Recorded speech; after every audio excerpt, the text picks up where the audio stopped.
श्रीमती इंदिरा गांधी जी आई, सरकार में नहीं थी। यदि मैं सरकार में आती हूँ तो पूर्ण गोहत्या बंदी कर दूँगी। लेकिन सरकार में आते ही स्वामी जी के द्वारा संदेश दिया, 1 2 3 4 जाता रहा, कोई प्रतिक्रिया नहीं आई। तो अंतिम स्वामी जी महाराज कहे कि इस डेट तक यदि नहीं हम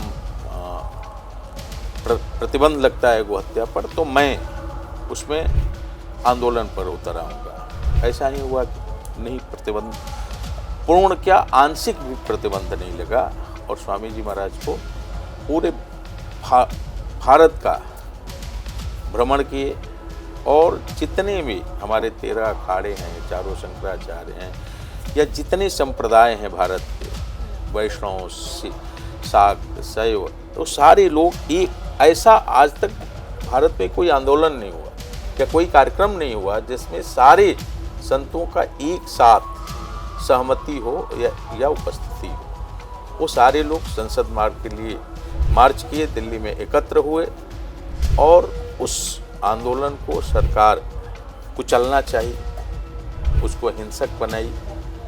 निहत्थे साधु संतों पर, गौ माताओं पर गोलियां चलाई गई, लाठियां बरसाई गई, घोड़े दौड़ाए गए, जितना क्रूरता किया जा सकता है वो सब किया गया। और उसके बाद हजारों नहीं लाखों की संख्या में तिहाड़ जेल में संत गए, लेकिन अपना आंदोलन जारी रखे। पूरी पीठ के, गोवर्धन पीठ के शंकराचार्य निरंजन देव तीर्थ जी आमरण अनशन पर बैठे और कई संत लोग बैठे, तो बहुत लंबा चलता रहा। अंततः गोहत्या बंदी नहीं हुई।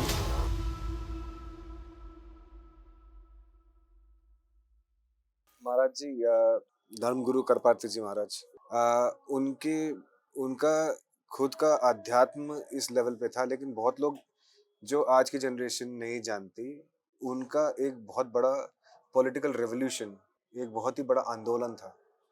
और ये आंदोलन की छाप आज 40 साल 50 साल बाद भी इस देश में इस एक बहुत सटल फॉर्म पे है। लेकिन उसके बारे में मेरे को लगता है 90% लोगों को भी नहीं मालूम होगा, हमारी जनरेशन वालों तक मालूम रहा होगा। लेकिन ये बात जाननी क्यों जरूरी है आज जब हम सनातन धर्म के बारे में बात करते हैं, तो उनके जीवन के उस पहलू के बारे में भी महाराज जी हमें बताएंगे। देखिए, धर्म सम्राट स्वामी कृपात्री जी महाराज का पूरा जीवन धर्म की सेवा में लगा है। यदि आपको जानना है कि वैदिक जीवन क्या होता है, वैदिक जीवन दिनचर्या कैसी होती है, तो धर्म सम्राट की दिनचर्या को देख लीजिए, धर्म सम्राट के जीवन को देख लीजिए, तो लग जाएगा कि वैदिक जीवन यही होता है। वैदिक काल में ऐसा ही जीवन होता था। धर्म के इतर, शास्त्रों के विरुद्ध कोई कार्य स्वामी जी का नहीं था। और सनातन धर्म का मूल है गो ब्राह्मण हिताय च। गो ब्राह्मण के हित, कल्याण, चाहे जितने भी अवतार हुए हैं हमारे, इनके हित के लिए, इनकी रक्षा के लिए हुआ। और भारत जैसे देश में यदि गौ माता की हत्या हो तो वो भारत नहीं हो सकता है, वो सनातनी का देश नहीं हो सकता था। ये मान करके स्वामी जी महाराज गो हत्या की बंदी के लिए प्रयासरत थे। उस दौरान श्रीमती इंदिरा गांधी जी आई, सरकार में नहीं थी, लेकिन स्वामी जी के आशीर्वाद से सरकार बनी और स्वामी जी को ये आशीर्वाद मिला कि यदि मैं सरकार में आती हूँ तो पूर्ण गोहत्या बंदी कर दूंगी। लेकिन सरकार में आते ही स्वामी जी के द्वारा संदेश दिया, 1 2 3 4 जाता रहा, कोई प्रतिक्रिया नहीं आई। तो अंतिम स्वामी जी महाराज कहे कि इस डेट तक यदि नहीं हम प्रतिबंध लगता है गोहत्या पर, तो मैं उसमें आंदोलन पर उतर आऊंगा। ऐसा ही हुआ कि नहीं, प्रतिबंध पूर्ण क्या आंशिक भी प्रतिबंध नहीं लगा और स्वामी जी महाराज को पूरे भारत का भ्रमण किए और जितने भी हमारे 13 अखाड़े हैं, चारों शंकराचार्य हैं, या जितने संप्रदाय हैं भारत के, वैष्णव, शाक्त, शैव, तो सारे लोग एक, ऐसा आज तक भारत में कोई आंदोलन नहीं हुआ या कोई कार्यक्रम नहीं हुआ जिसमें सारे संतों का एक साथ सहमति हो या उपस्थिति हो, वो सारे लोग संसद मार्ग के लिए मार्च किए, दिल्ली में एकत्र हुए और उस आंदोलन को सरकार कुचलना चाहिए, उसको हिंसक बनाई, निहत्थे साधु संतों पर, गौ माताओं पर गोलियां चलाई गई, लाठियां बरसाई गई, घोड़े दौड़ाए गए, जितना क्रूरता किया जा सकता है वो सब किया गया। और उसके बाद हजारों नहीं लाखों की संख्या में तिहाड़ जेल में संत गए, लेकिन अपना आंदोलन जारी रखे। पुरी पीठ के, गोवर्धन पीठ के शंकराचार्य निरंजन देव तीर्थ जी आमरण अनशन पर बैठे और कई संत लोग बैठे, तो बहुत लंबा चलता रहा। अंततः गोहत्या बंदी नहीं हुई और जीवन भर निरंजन देव तीर्थ जी महाराज पूज्य धर्म सम्राट जी महाराज इस गो हत्या बंदी के लिए प्रयत्नशील रहे। ये परम दुख का विषय है, कष्ट का विषय है कि आज भी इस स्वतंत्र भारत में गोहत्या हो रही है। हम सनातनियों के लिए इससे बड़ा कोई कष्ट का विषय हो नहीं सकता। गौ हत्या तो हो ही रही है। गुरुजी, आजकल ऑनलाइन प्लेटफॉर्म बन गए हैं जहाँ पर विदेशों से फंडिंग आ रही है और गाय माता के नाम से पैसे ऐंठने का काम कर रहे हैं, अपनी जेबें भर रहे हैं। तो आपको क्या लगता है कि सरकार को इसके खिलाफ क्या कुछ एक्शन लेना चाहिए? देखिए, इसके खिलाफ तो एक्शन लेना ही चाहिए, लेकिन उससे ज्यादा महत्वपूर्ण है कि सरकार को एक्शन लेना है तो गो हत्या बंदी कराए ना, गो हत्या बंद कराए। भारत भूमि पर गोमाता का एक बूंद भी रक्त नहीं गिरना चाहिए, और जब तक गिरता रहेगा भारत विश्व गुरु नहीं बन सकता। भारत को यदि विश्व गुरु बनना है तो गो माता को बचाना होगा, उनका आदर, उनका सम्मान जो सनातन धर्म में है, भारत में है, वो दिलाना पड़ेगा। वो जब तक से सम्मान नहीं मिलेगा तब तक से गो माता का आशीर्वाद नहीं मिलेगा, गो माता का आशीर्वाद नहीं मिलेगा तो भारत विश्व गुरु नहीं बन सकता है। तो तत्काल सरकार को तो ये एक्शन लेना चाहिए कि गो हत्या पूर्ण प्रतिबंध लगाना चाहिए। इस तरह की चीजें जो लोग कर रहे हैं उसको निश्चित है उसका भी प्रतिबंध होना चाहिए, उनको रोक लगाना चाहिए, लेकिन मुख्य कार्य जो है वो गो हत्या बंदी। हम चाहेंगे कि ये मैसेज हमारे पॉलिटिकल लीडर्स जो भी इनको देखते हैं उन तक ये पहुंचे। धर्म संघ का खुद एक बहुत बड़ा इतिहास रहा है और एक उनके मूल मुद्दों में सबसे बड़ा मुद्दा भी यही रहा है। तो हम चाहेंगे कि इसके ऊपर विचार हो, और ये वक्त की डिमांड भी है, वक्त की मांग भी है। और आपका आशीर्वाद बना रहे हम पे, हम सब पे, और मार्गदर्शन सदैव मिलता रहे। महाराज जी, यही हमारी आपसे कल्याण मंगल प्रणाम करते हैं। हर महादेव। धर्म सम्राट महाराज केवल एक क्षेत्र नहीं, विविध क्षेत्रों में उनका उतना ही प्रभाव था जितना जीवन भर करने के बाद आदमी एक क्षेत्र में क्षमता प्रभाव बनाता है, उतना विविध क्षेत्रों में था। निश्चित रूप से युवा पीढ़ी को जुड़ने के लिए धर्म संघ से, काशी धर्म संघ है, वहाँ आए। संक्षिप्त कई तरह के वहाँ हम लोग कोर्स चला रहे हैं, संस्कृत, वेद, ज्योतिष या जितने अपने कर्मकांड हैं, या वेदांत के विषय में, धर्मशास्त्र के विषय में कुछ भी जानना है जान सकते हैं। हमारे में जो वेबसाइट है उससे भी जुड़ सकते हैं। मणि मंदिर है, वहाँ आए, दर्शन करें, देखें।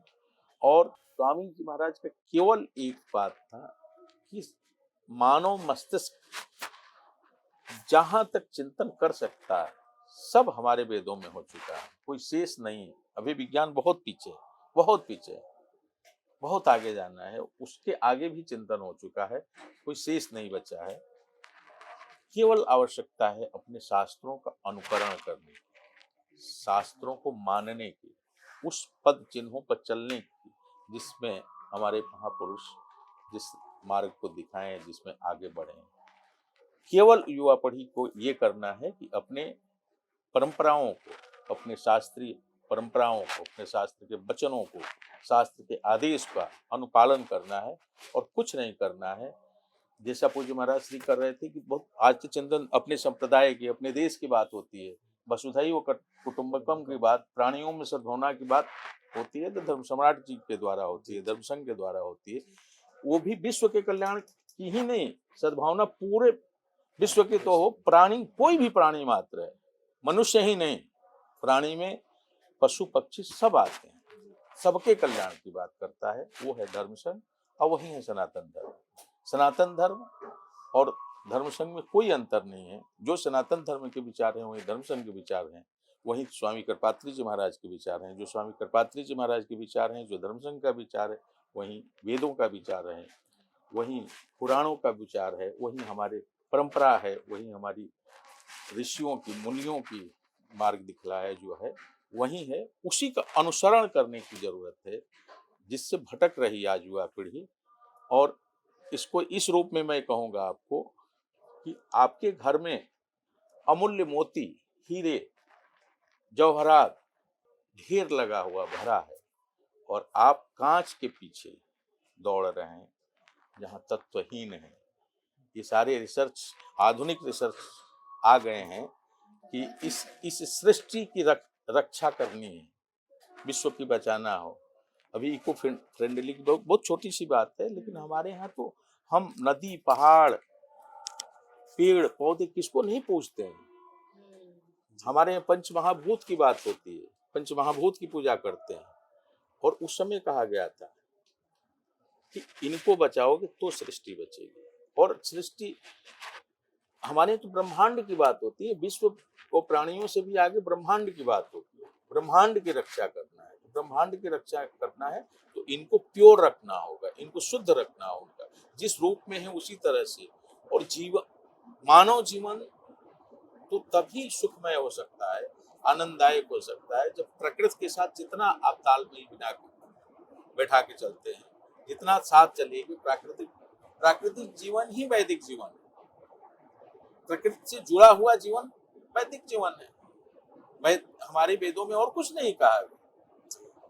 हम एक पत्थर उठा रहे हैं, हम पेड़ों से एक फल तोड़ते हैं तो उसका भी हमारे यहाँ परंपरा है कि रात को निमंत्रण देकर के आते हैं, तब जाकर के सुबह हम फल लेते थे, एक छाल लेते थे, एक उनसे टहनी लेते थे, डाली लेते थे, जो औषधि गुण होते थे उसके लिए भी।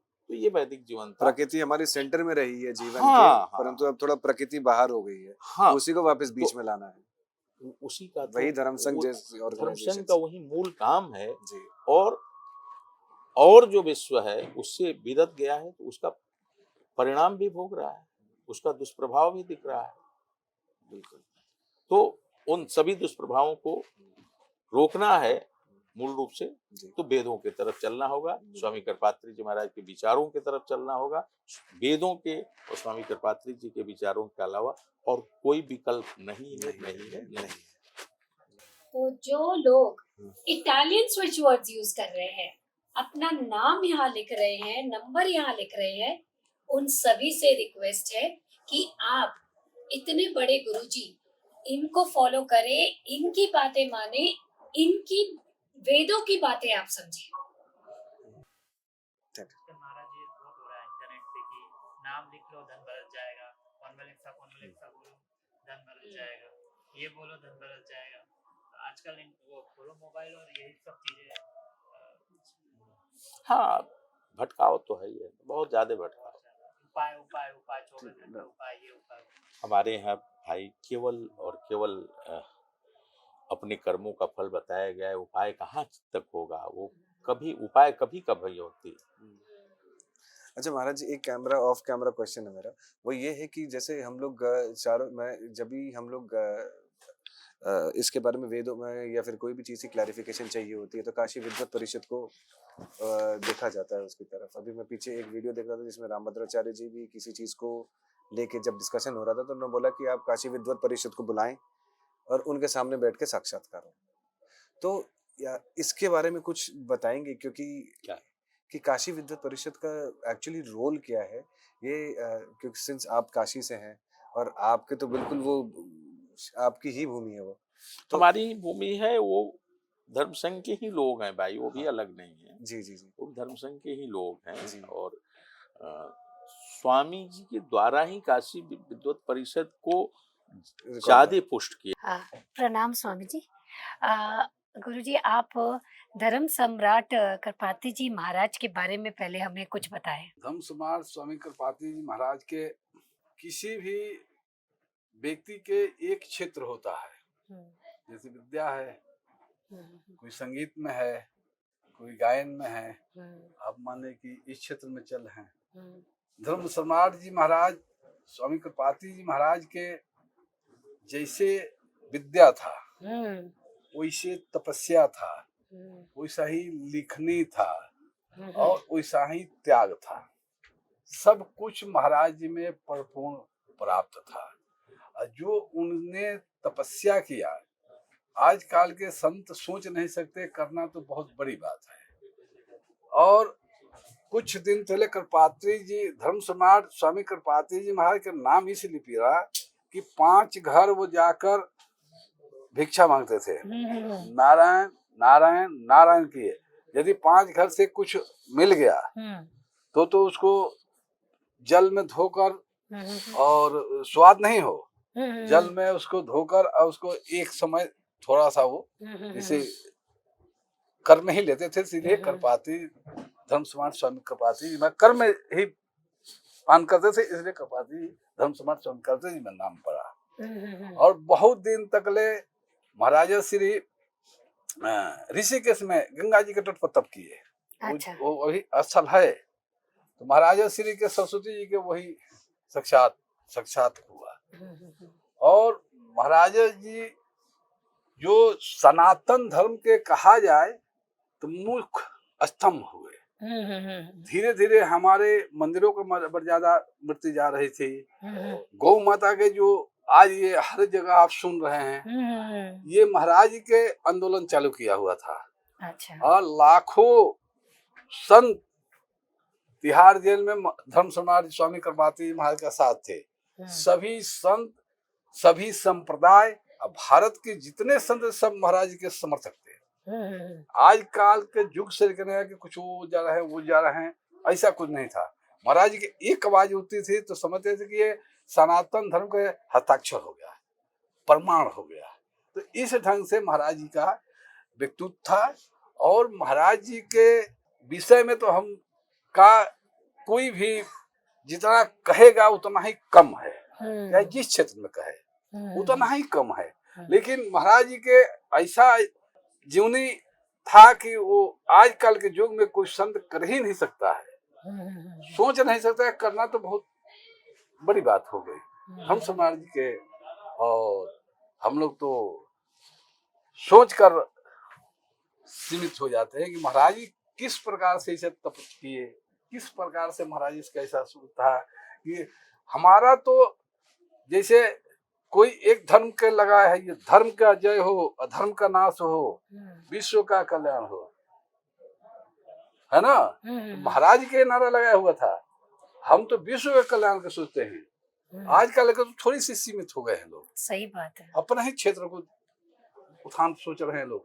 ये नारा लगाया हुआ धर्म सम्राट जी का ही है। धर्म सम्राट जी के ही मंदिरों के लिए, आजीवन गौ माता के लिए जो ही हो सकता है, जितना उनका प्रयास, तप और हमारे वर्ण व्यवस्था के लिए उन्होंने बहुत कुछ किया, वो स्मरणीय है, वंदनीय है, पूजनीय है। हम लोग तो इतने कहेंगे। हर हर महादेव। और ये धर्म संघ की उत्पत्ति कैसे हुई? धर्म संघ की उत्पत्ति धर्म सम्राट जी ने किया था। 1942-40 के लगभग महाराज जी ने स्थापना किया था।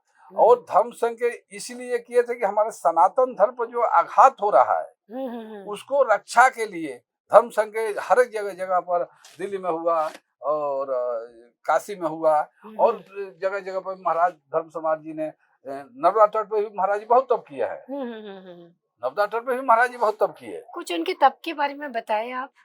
तप के किस लिए तरह की तपस्या थी उनकी? उनकी तपस्या कर है ना कि कोई उनकी इस ढंग की तपस्या थी कि 2 बजे रात में जग जाते थे और शीर्षासन पर उन्होंने दुर्गा पाठ करते थे। शीर्षासन पर पूरा कंठस्थ महाराज जी का था। और उसके बाद में सुबह में जब हो जाता था तो थोड़ा सा प्रातः काल में भ्रमण भी करते थे। उसके बाद में महाराज जी के श्री विद्या का आराधना होता था। अच्छा। फिर किसी भक्तों को आने जाने वालों को 10 मिनट समय देते थे, जो भी हो सकता है थोड़ा दर्शन के लिए। उसके बाद महाराज की फिर लेखनी चालू हो जाती थी। अच्छा। फिर लेखनी के बाद में फिर 4 से 5 बजे तक 6 बजे तक महाराज जी का रुद्राभिषेक चलता था। रुद्राभिषेक। हाँ, अच्छा। 3 से और करीब 5 बजे का निरंतर चलता था। अच्छा। महाराज श्री 24 घंटा में एक बार जल भी लेते थे। अच्छा। हाँ, कोई भी बहुत दिन तो ऐसे फल पर रह के निहार रह कर तपस्या किए। अच्छा। बाद में 24 घंटा में एक बार उबाला हुआ चीज कोई स्वाद नहीं हो, कोई हमारे विदेशी सब्जी नहीं हो, जैसे आलू है, टमाटर है, बैगन, ये कोई भी नहीं। हमारे विदेशी जो लौकी होता है, वो जो हमारे जो गाय का जिसमें हमारा गोबर पड़ा हो उसमें अन्न पजाया जा रहा था। और वो उनका बंधन रहता था कि ब्राह्मण का घर का होना चाहिए, यदि फल है तो क्षत्रिय सन का होना चाहिए। सबका उनका इकट्ठे बंधन था। तो फलों में कौन सा खाते थे, सब्जियों में कौन सा खाते थे? सब्जी में जो ये तो हमारी हमें नई चीज पता चली है कि आलू, टमाटर और ये सारे। हाँ, ये हमारी विदेशी सब्जी है। अच्छा। अच्छा। तो ये हमारी देश की सब्जी है, जो लौकी होती है हमारे छतों पर पड़ती है। अच्छा। और जो जंगलों में होता है, ये हमारी भारत की सब्जी है। तो वो सब्जी वो महाराज जी ग्रहण करते थे। अच्छा। और कोई भी स्वाद नहीं, इसे उबाल दिया जाता गंगा जल में। और अच्छा। गंगा जल ही 24 घंटा, जो भी 24 घंटा कभी भी गंगा जल छोड़ कोई जल नहीं लिए महाराज जी। अच्छा। हाँ, गंगा जल छोड़कर अन्य जगह का कोई जल नहीं लिए। गंगा जल हो, चाहे नर्मदा जी के जल हो, चाहे यमुना जी के, वैसे ही रहकर उन्होंने तप किया। आपने बोला वो लिखते थे। हाँ। क्या लिखते थे गुरुजी वो? लिखते थे कि तुलसीदास जी का बाद जितनी पुस्तकें प्रकाशित हुए हैं वो धर्म सम्राट जी का ही है। उसे अच्छा। हाँ, उससे अधिक कोई नहीं प्रकाशित किसी का पुस्तक। वेद पर उन्होंने कर दिया। अच्छा। वेद पर महाराज जी ने भाष्य लिखे और किसी का भी नहीं आया है। महाराज जी के वही करेंगे, हम सोच नहीं सकते हैं कि कितने पुस्तकें प्रकाशित हुई। हाँ, वो महाराज जी का एकदम नोट था कि इस समय से इसी में ये कार्य हम करना है। उसमें कोई ऐसे नहीं था। और धर्म परायण होना चाहिए, शास्त्र विधि से होना चाहिए, गौ माता का रक्षा होना चाहिए, मंदिर को मर्यादा बनी रहे, इस ढंग उनका महाराज से का 24 घंटे का सोच था। ऐसा संत तो आज कहा जाए तो दर्शन मुश्किल है। 4 शंकराचार्य भी इस देश को उन्हीं ने दिए।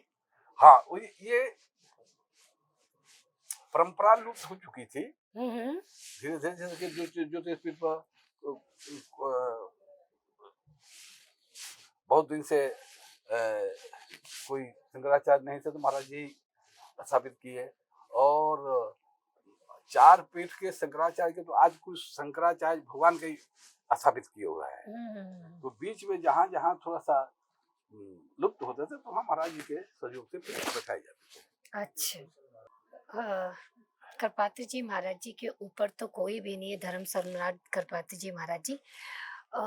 हम हमारे बच्चों को उनसे वो क्या सीखे और कैसे धर्म संघ ने जो ये कार्य लिया है जिम्मे, ये कैसे अगली जनरेशन तक पहुंचे, आप बताएं। अगली जनरेशन के पहुंचाने का हम लोग हमेशा प्रयास रहते हैं। जहाँ हमारा आश्रम से जुड़ा छोटा भी आश्रम है तो एक छोटा गुरुकुल मिलेगा, 10 से गौ माता मिलेंगी और संतों को सेवा के मिलेगा। ये हमारा परंपरागत चलाता है। तो जब तक से इनका सनातन धर्म का, वेद का रक्षा नहीं होगा, हमारे सनातन धर्म की परंपरा का नहीं होगा, तब तक जन जन में संदेश कहाँ से जा सकता है। तो इसके लिए हम लोग कार्य करते रहते हैं, हमेशा लगे रहते हैं। अब महाराज छोटे महाराज से आप जोड़ लेना है, लीजिए, हम चले पूजन के लिए। हाँ, महाराज जी मैंने बहुत ही भव्य यज्ञशाला देखी बाहर, हाँ, हाँ, तो आप बताइए कि इस महाकुंभ में आप क्या करने वाले हैं? धर्म संघ की क्या प्लानिंग है? धर्म संघ की देखिए, यज्ञ की आहुति से हम्म, शास्त्र कहता है, वेद कहता है कि देवताओं के भोजन हम्म, अग्नि से हम्म, और ब्राह्मणों का मुख से मिलता है।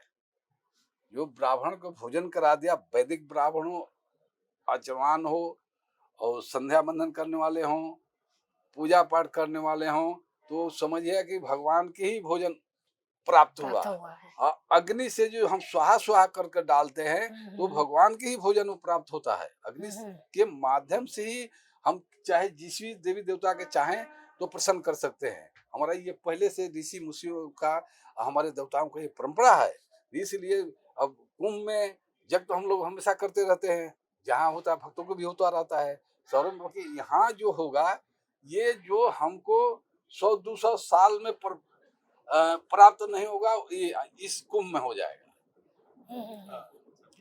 अ, सो स्वामी जी, मुझे एक क्वेश्चन खाली पूछना है कि जो लोगों के पितृ दोष है, ग्रह दोष है, काल सर्प दोष है, क्या ये दोष भी महाकुंभ के स्नान से कम होंगे? देखिए, कोई भी दोष हो, हम्म, यदि सत्कर्म कर रहा है हम्म, और तीर्थ में स्नान ध्यान कर रहा है, दान हम्म, कर रहा है, तो कम होगा ही। ये तो महाकुंभ है, यहाँ तो होगा ही। लेकिन हमारा जो परंपरा है कि काल सर्प जो के जैसे त्र्यंबकेश्वर में कराइए, हम्म, जैसे पितृदोष है तो गया में कराइए, हम्म, काशी में कराइए, वो तो जरूरी है, हम्म, अनिवार्य है। लेकिन यहाँ करने से प्राप्त तो होगा ही, हमें दुमत नहीं है, होगा ही, सब कुछ होगा, सब मिलेगा। हर हर महादेव। महादेव। एक और छोटे गुरु जी से ले अब लेते सब हैं, कुछ थक गए होंगे। नहीं, थका नहीं है, कोई हो जाएगा। नहीं, बहुत सुंदर बोले आप। हाँ, आज बड़ी ही खुशी हो रही है कि इतने बड़े संत, सच्चे संत से मेरा मिलना हुआ है। और मैं सभी को यही रिक्वेस्ट करूंगी कि आप इंटरनेट में जो गलत चीज़ें फैला रहे हैं, भ्रम फैला रहे हैं, उनको फॉलो ना करें। वाया वेदा, जो वेदों द्वारा आपकी प्रॉब्लम्स का सल्यूशन ढूंढ रहे हैं, जो बड़े बड़े संतों से आपको कनेक्ट करने की कोशिश कर रहे हैं, उनको फॉलो करें, सब्सक्राइब करें।